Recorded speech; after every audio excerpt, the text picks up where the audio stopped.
విశ్వాసం అచంచలమైన విశ్వాసం. దేవుడున్నాడు, దేవుడున్నాడు, దేవుడున్నాడు, దేవుడున్నాడు రా, దేవుడున్నాడు అన్న ఒక అచంచలమైన విశ్వాసం తప్పక సమయానుకూలంగా ఆయన ఫలము దయచేస్తాడు. దేవుని టైమింగ్, దేవుని టైము మన టైం లాంటిది కాదు. మనం అనుకున్న టైంలో ఆయన చేయడు, అది వాస్తవం. మనం అనుకున్న సమయంలో ఆయన మన కొరకు లేవడు, కదలడు. లాజరు చనిపోయి లాజరు బ్రతికుండగానే రావాలన్నది మార్తా మరియల టైం అది. కానీ యేసయ్య టైం అది కాదు. లాజరు చనిపోయి 4 దినములైన తర్వాత వచ్చి అయినా అద్భుతం చేస్తాడు. స్తోత్రం. మార్తా మరియల ఉద్దేశం ఏంటి? వారు అనుకున్న టైంలో యేసయ్య రావాలనుకున్నారు. కానీ వారు అనుకున్న టైంలో యేసయ్య కదలలేదు, రాలేదు. ఆయన ఏం చేయలే. దేవునికి ఒక గడియారం ఉన్నది. హల్లెలూయా. కాలము ఆయన ముందుగానే నిర్ణయించాడు. ప్రతిదానికి సమయము కలదని దేవుని వాక్యం చెప్తా ఉంది. ప్రతిదానికి సమయం కలదు, ప్రతిదానికి సమయం కలవదు. ఏడ్చుటకు, నవ్వుటకు, సచ్చుటకు, పుట్టుటకు, ఇరగగొట్టడానికి, కట్టడానికి, నాటటానికి, ఫలించటానికి ప్రతిదానికి సమయము కలదని ప్రసంగి గంధకర్త ఆత్మ అవశుడై రాయలేదా? దేవునికి ప్రతిదానికి సమయం ఉంది. ఇస్సాకుకు ప్రతిగా ఎప్పుడు గొర్రె పిల్లనివ్వాలో ఆయన ముందుగానే పిక్ చేసి కూర్చున్నాడు. మనం అనుకున్న విధంగా ఒక క్షణము ముందు ఎవడు, ఒక క్షణము ఆలస్యంగా కూడా ఎవడు. ఆయన అనుకున్న టయానికి చేస్తాడంతే. స్తోత్రం. మరి ఆయన ఉన్నాడు, దేవుడున్నాడు. ఆయన ఎదుగు వచ్చి వారికి తప్పక ఫలము దయచేస్తాడు అని నమ్మాలి. అచంచలమైన విశ్వాసం ఉండాలి, అచంచలమైన విశ్వాసం ఉండాలి. విశ్వాస విషయంలో సంపూర్ణ నిశ్చయత ఉండాలి. నా దేవుడు నాతో ఉన్నాడు, నా దేవుడు నాతో ఉన్నాడు, నా దేవుడున్నాడు, నన్ను ఏమాత్రమును విడువడు, ఎంత మాత్రమును ఎడబాయుడిని వాగ్దానం చేసిన దేవుడు నాతో ఉన్నాడు అని విశ్వాస విషయంలో ఒక సంపూర్ణ నిశ్చయత కలిగి, విశ్వాస విషయంలో సంపూర్ణమైన నిశ్చయత కలిగి ఆయనున్నాడు అని బ్రతికిపోయేవాడు క్రైస్తవుడు. నీతిమంతుడు ఎలా జీవిస్తాడు? విశ్వాస మూలముగా జీవిస్తాడు. డబ్బు మూలంగా జీవించడండి నీతిమంతుడు. అలా జీవించేవాడు ఎవడంటే ధనవంతుడు. ఆ ధనవంతుడట ఆ సంవత్సరం విస్తారంగా పంట పండిందట.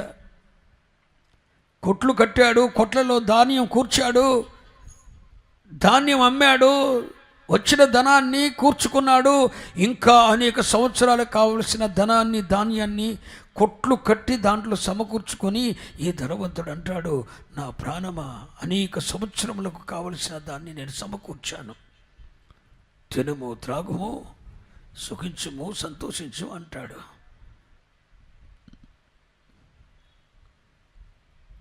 అంటే ఈడు ధనం మూలంగా బ్రతికిపోతాడని ఈడి ఉద్దేశం. ధనం మూలంగా జీవిస్తాననుకుంటున్నాడు ఆ ధనవంతుడు. కానీ ఒక నీతిమంతుడు ఉంటాడు చూడు. నీతిమంతుడండి యేసుక్రీస్తు రక్తము ద్వారా కడుగబడి, పవిత్రపరచబడి, పరిశుద్ధపరచబడి, నూతన జన్మ అనుభవం పొంది ఆయనున్నాడు అని బ్రతుకుతున్నాడు చూడు నీతిమంతుడు. వాడు ఎలా బ్రతుకుతాడో తెలుసా? విశ్వాస మూలంగా జీవిస్తాడు. నీతిమంతుడు విశ్వాస మూలంగా జీవిస్తాడు. ఇలాంటి విశ్వాసం ఎవడికుండదో, ఈ విశ్వాసము లేని దుష్ట హృదయాలు కలిగిన వాడు ఏదో ఒక రోజున దేవుణ్ణి, సబ్జెక్టులోకి వద్దాం. ఈ విశ్వాసము లేని దుష్ట హృదయం కలిగిన వారు ఏం చేస్తారు? దేవుణ్ణి విడిచిపెడతారు. ప్రభు అదే అంటున్నాడుగా, నా జనులు 2 నేరములు చేసి ఉన్నారు. ఒకటి, జీవజలపు ఊట అయిన నన్ను ఎందుకు విడిచిపెట్టారు? హెబ్రీ 3:12. విశ్వాసము లేని చెప్పాలి, దుష్ట హృదయం. దేవుడున్నాడన్న విశ్వాసము లేని దుష్ట హృదయం ఎవడుకుంటుందో, నా దేవుడు నాకు ఫలము దయచేస్తాడు, నా దేవుడు నాకు అన్యాయం చేయటం అసంభవం, నా దేవుడు నా ప్రార్థన ఆలకిస్తాడు, తగిన కాలమందు నా దేవుడు నా ప్రార్థనకు సమాధానం ఇస్తాడు, దేవుడున్నాడు, ఆయన ఎదుగు వచ్చి వాడికి ఫలము దయచేస్తాడని ఎవడైతే విశ్వాసంతో బ్రతుకుతాడో ఆయనతో అంటుకట్టబడి ఉంటాడు. ఎవడైతే విశ్వాసం కోల్పోతాడో వాడు దేవునిని, చెప్పాలి, దేవునిని విడిచిపెట్టేస్తాడు. నా జనులు 2 నేరములు చేసి ఉన్నారు. అందులో మొదటిది ఏంటి? నా జనులు నన్ను విడిచిపెట్టారు. ఎంతోమంది దేవుణ్ణి విడిచిపెడుతున్న రోజులివి, ఎంతోమంది దేవుని విడిచిపెడుతున్న రోజులివి, దేవునిని కాదని కృత్రిమమును నమ్ముకుంటున్న రోజులివి.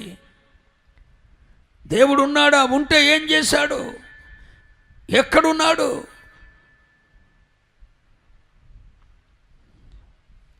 అని జీవము గల దేవుని విడిచిపెట్టి కృత్రిమమును కొంతమంది నమ్ముకుంటున్నారు, ధనమును కొంతమంది నమ్ముకుంటున్నారు, బలాన్ని కొంతమంది నమ్ముకుంటున్నారు, వెనక ఉన్న బలగాన్ని మరి కొంతమంది నమ్ముకుంటున్నారు. స్తోత్రం చెప్పండి, హల్లెలూయా, మంచిగా చెప్పండి. కానీ ప్రభు అంటున్నాడు, నా జనులు 2 నేరములు చేస్తూ ఉన్నారు. అందులో మొదటిదేంటి? నా జనులు నన్ను విడిచిపెట్టారు. ఎందుకు విడిచిపెట్టారు? ఎబ్రీ 3:12 ప్రకారం విశ్వాసం లేదు. విశ్వాసం ఉన్నవాడు విడిచిపెట్టడు. నీతిమంతుడు విశ్వాసం మూలంగా జీవిస్తాడు. ఎవడైతే దేవుని మీద విశ్వాసం సన్నగిలుతుందో, ఇన్నాళ్ళ భక్తిలో దేవుడు ఏం చేశాడురా అని అనుకుంటాడో, ఈ విశ్వాసం ఎవడి జీవితంలోనైతే సన్నగిలుతుందో వాడు దేవుని విడిచిపెట్టేస్తాడు. అలాంటి వ్యక్తిత్వం ఒకవేళ మీలో ఎవరిలోనే ఉందేమో జాగ్రత్తగా చూసుకోండి.